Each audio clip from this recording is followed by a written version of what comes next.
libido. What do I get for my libido, Henry? Apart from 15 points. Now, let's see.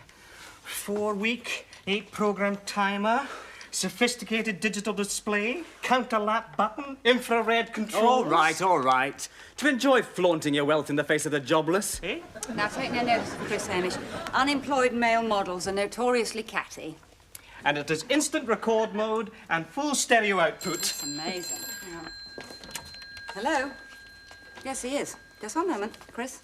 For you. Hello. Yeah. Yeah. Right. Tomorrow, yeah. Yeah. Uh-huh. Well, I'll be there, yeah. What does it entail exactly? Hello? Hello. I want you all to savour this moment. Because in years to come, you'll be able to tell your grandchildren you were there when it happened. When what happened? That was the boss of my modelling agency. Tomorrow, I step before the cameras for the first time. Oh, Chris, that's wonderful. Monica, give me some grandchildren so I can tell them. Bit short notice for a job. Bit short notice for a grandchild. Somebody's dropped out at the 11th hour. It involves massive exposure. Because it's a telly-commercial! Don't tell me. We're looking at the new PG Tips chimp, right? Monica, please. It's for an international publisher. I'm a bit short on details, but I gather I narrate some verse. So it's all very upmarket and highbrow. Why on earth do they want you, then? I'm not just a pretty face, Hamish. I've a certain calm authority, me, and the ability to radiate intelligence. Oh, I've never seen you radiate intelligence. Have you ever seen him radiate intelligence? Now, don't spoil his moment, Monica. He's done very well. He deserves our full backup and support. So any time you want to borrow my mascara, feel free. Carol, there's only one L in drool.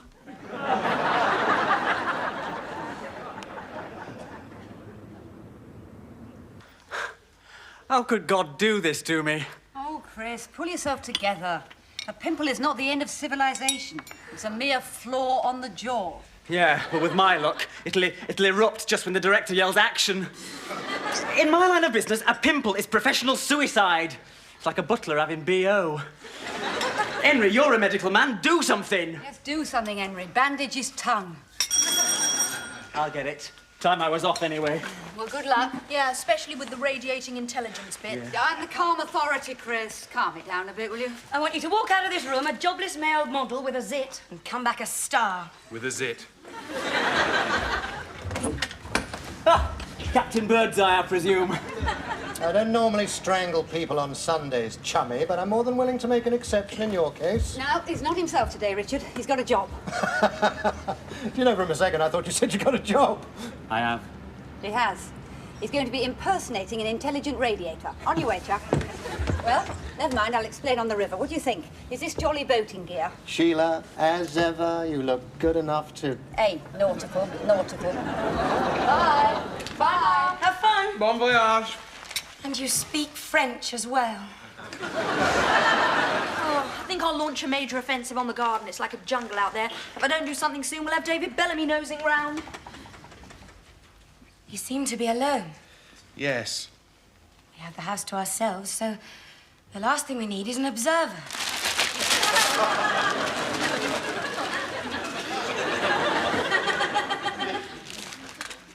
What exactly are you suggesting?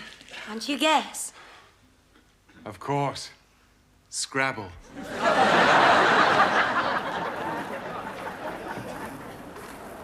How's your writer's block? It's like a dark cloud hovering over my publisher's deadline. Perhaps I could help. You? Oh, I hate to see a man with a blockage. I'm more than happy to offer my services as a sort of literary diner-rod. Ah, we're out of letters. So everything depends on my next move.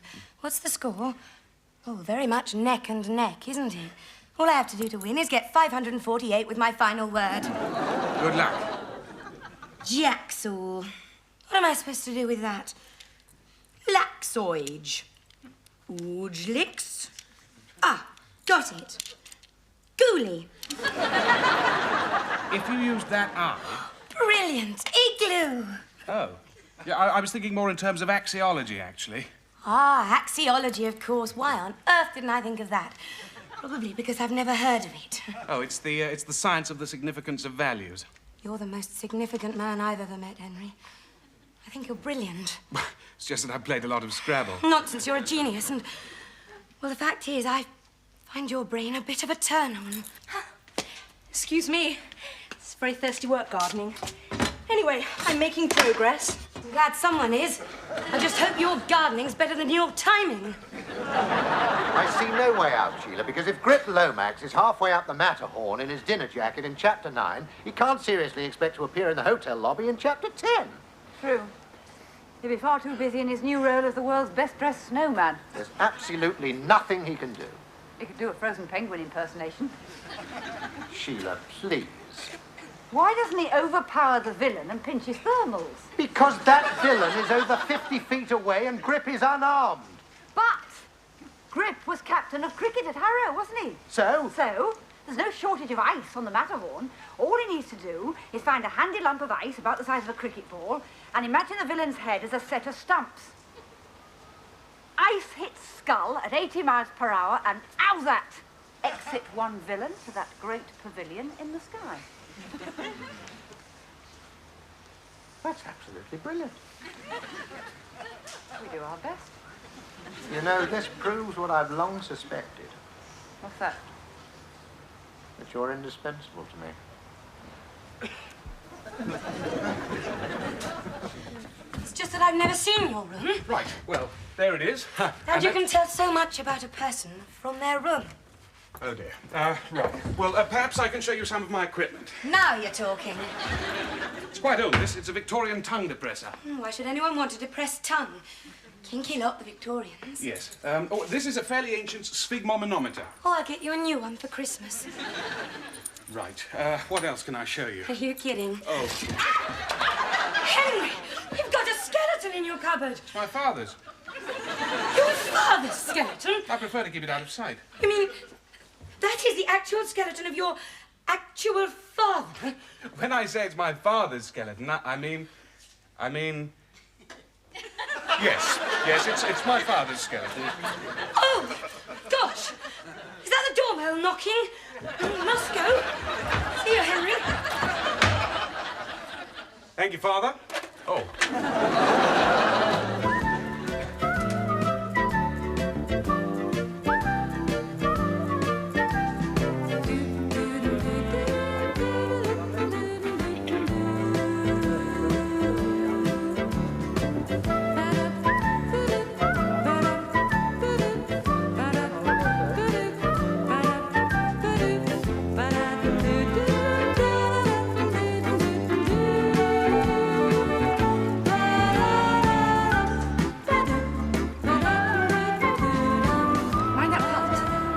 Actually know what I'm doing, Sheila. Sorry. Just a little navigational tip. I know you mean well, but let's not forget that I had a fairly distinguished naval career, and I managed to navigate a Type 42 destroyer with a certain amount of success. Sorry, Captain. I'm just an ignorant landlubber. I can assure you the River Thames is very small beer indeed to a man as rounded Cape Horn in all its fury. I steer these waters confident that I'm one of the most qualified men afloat.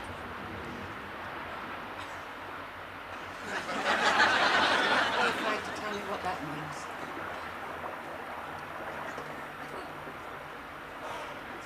Means I forgot to fill up.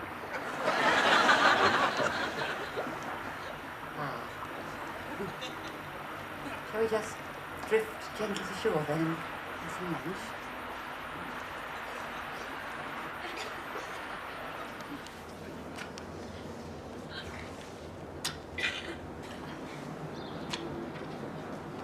Oh, I had planned to turn this wasteland into a veg patch to save my money. It's taken me hours to do this bit. Could be 1990 before we get our first carrots. How well do you know Henry? Not as well as I'd like, Carol. Mainly because you got to him first in your usual swift style. He's been looking very nervous ever since. He obviously never realised there was a man-eater at large in the house. Have you finished? Well, I was going to add that I sometimes feel like firing a tranquilizer dart into one of your hyperactive thighs. You're welcome to him, because he's sick. Sick?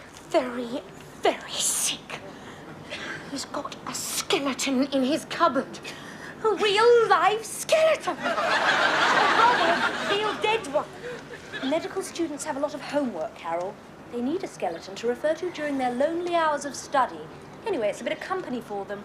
But it's his father's skeleton. Oh, they must have been very close. I mean, it's so sick. I mean, surely a normal medical student hangs clothes in his cupboard, not his next of kin.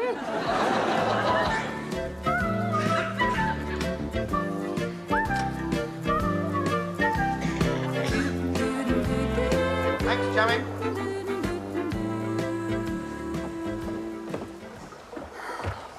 Don't worry, Richard. I'm sure even Nelson ran out of petrol occasionally. Shall we head for the nearest pub? Hardly. If you'll follow me.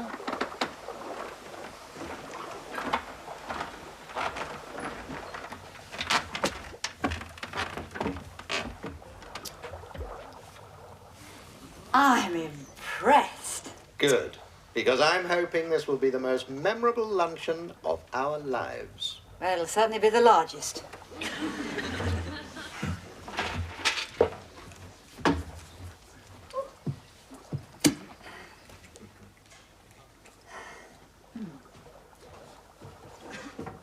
I've something rather important to say now, Sheila.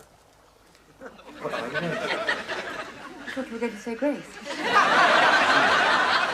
Hopelessly, helplessly, desperately, and irreversibly in love with you. Gosh, that's an awful lot of adverbs, Richard.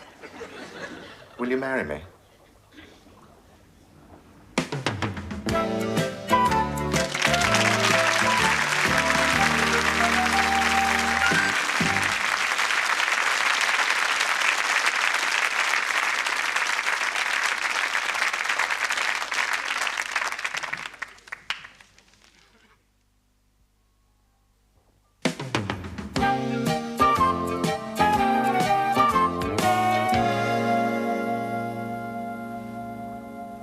It's just that Ben's memory is very strong.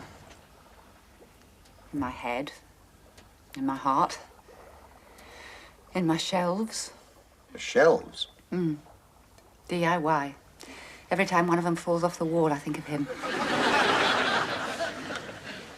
I'm no stranger to grief myself, you know.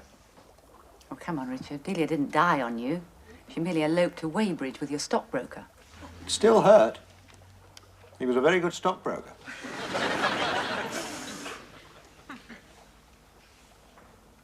I can put up shelves that fall off the walls.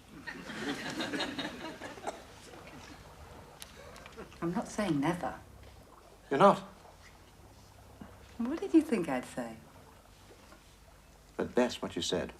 At worst, I thought you might throw me overboard.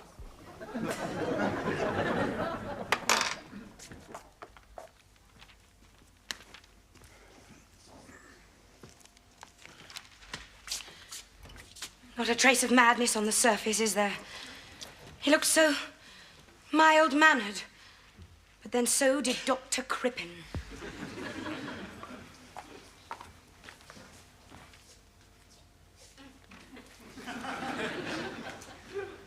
Henry, you know that skeleton you've got on loan from your dad? Yes? Well, Carol's under the impression that it is your dad, or rather once was. I know. Well, you see, it's rather put her off you. I know. You see, I've been trying to put Carol off me for some time, but well, it's very difficult to do these things without feelings being hurt, you know. Oh, you're so sensitive, Henry. I really like that. Fact is, Monica, that oversexed limpets just aren't my type. Oh. What is your type? Well, since you ask, I think you may be. Me? Yes. Do you fancy a walk in the park?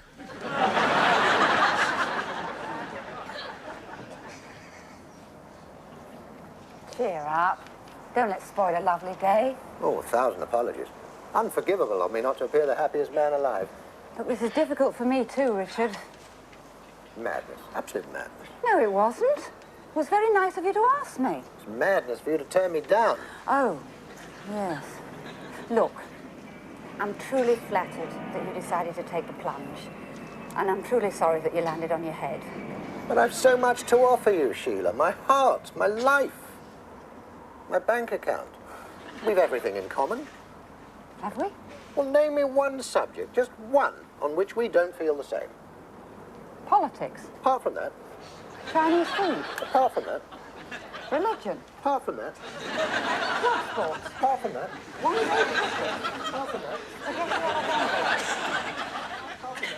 Men with handbags. apart from that, Smell of pipe tobacco. apart from that. Jack Nicholson. Ah. See, really, Richard, we've got absolutely nothing in common at all. I mean, we're not even the same shape.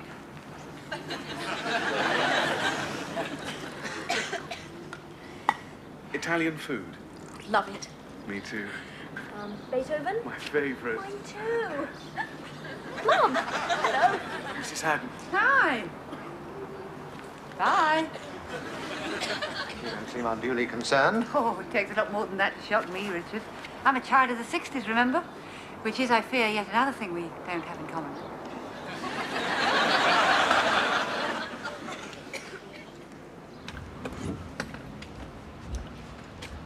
Come in. Oh, don't sulk. I'm dying for a cup of tea. So am I. Which proves conclusively that we do have something in common. Apart from always wanting the last line.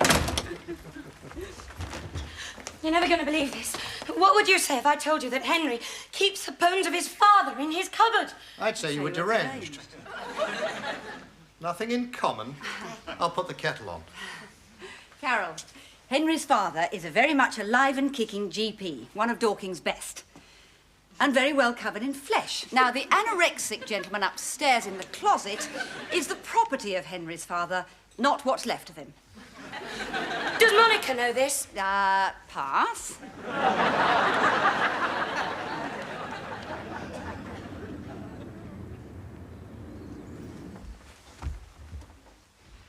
You're going to be all right. There's one thought that sustains me, Sheila. At least you never said never. Me? Never. Hmm. See you soon. Mm-hmm. Sorry. Excuse me. Mine. That's my daughter and her friend. Pass again. Well, Carol, if it isn't Tweedledum and Tweedledee. Or should I say, Bonio and Juliet. Excuse me, I'm a doctor. Look, before you kill me, I really think I should tell you that you and Henry were doomed from the start.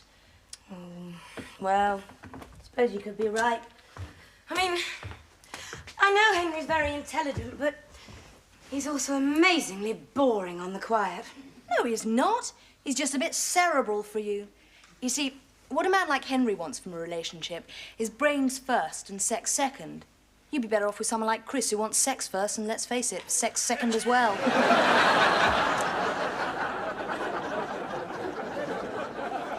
I can't claim it was any great challenge. All I had to do was look cool and ooze sophisticated sex appeal. Really?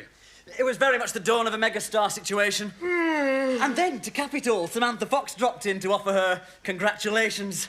I never felt so smothered in acclaim. You'll be smothered with this saucepan if you don't shut up. Eh? It's been brag, brag, brag all evening. Anything on the box tonight, Mum? No, nothing. No, Chris is right. The only thing that's on was Casablanca, and that finished half an hour ago. May I interject at this point? Not if it makes a mess on the carpet. Mrs. Haddon, through the power of video, I have Humphrey Bogart and Ingrid Bergman ready and waiting in the wings. Oh, Hamish, of all the houses and all the towns, you've all the Chiswick, you had a walk in the mind. Which channel was it on? ITV? Hands up, who wants to play cards? No, Monopoly! Charade! Charade! I want to see the film. Now, it should start immediately after these commercials. Yeah, sooner the better. Why not zap through the ads with your X8 speed facility? Good idea. Hold on. Oh! Don't we know that face? Ah. Now, where's my freeze frame facility? No. Have you got a stop facility, a rewind facility, and a play it again, Sam, with the volume up facility? Read all about it in the Globe. On the eve of the Superpower Summit, tomorrow's Globe. Plus, the Globe says knickers as we unveil our saucy special offer. Thrills and frills as you unrobe with the Globe. Plus, make $1 million when the Globe gives you the goose. With a flip of my beak and a flash of my legs, I'll hatch you a mint with my golden eggs. All this and page 3, 5, 7 and 9 Globe boys and girls. All in tomorrow's Globe. Why is your beak so high? 4 inches low, it would have covered your pimple. There was a goose pimple. Oh, I think you were miscast. You're totally the wrong sex for a goose. You're much more of a gander. Guess what I've just found? A slow-motion facility. Hands up all those who'd like to see a goose oozing sophisticated sex appeal in slow motion. I think you look very sexy in white. And I think we're all agreed that you waddle with a certain amount of cam authority. Honestly, you should have told us, Chris. We would not have laughed at you. We don't think any the less of you because you've got feathers and webbed feet.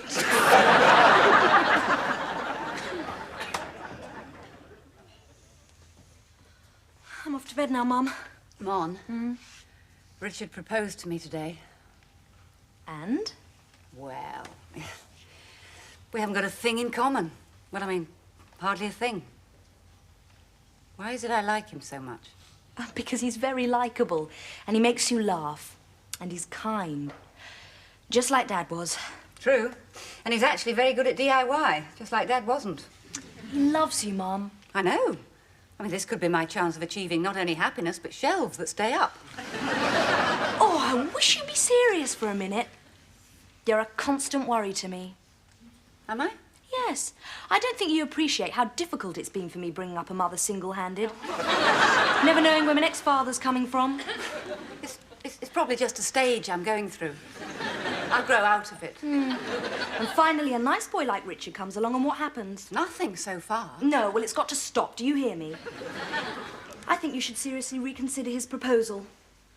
I think it was Shakespeare who once said, "The path of true love is always a bit iffy." Sleep well.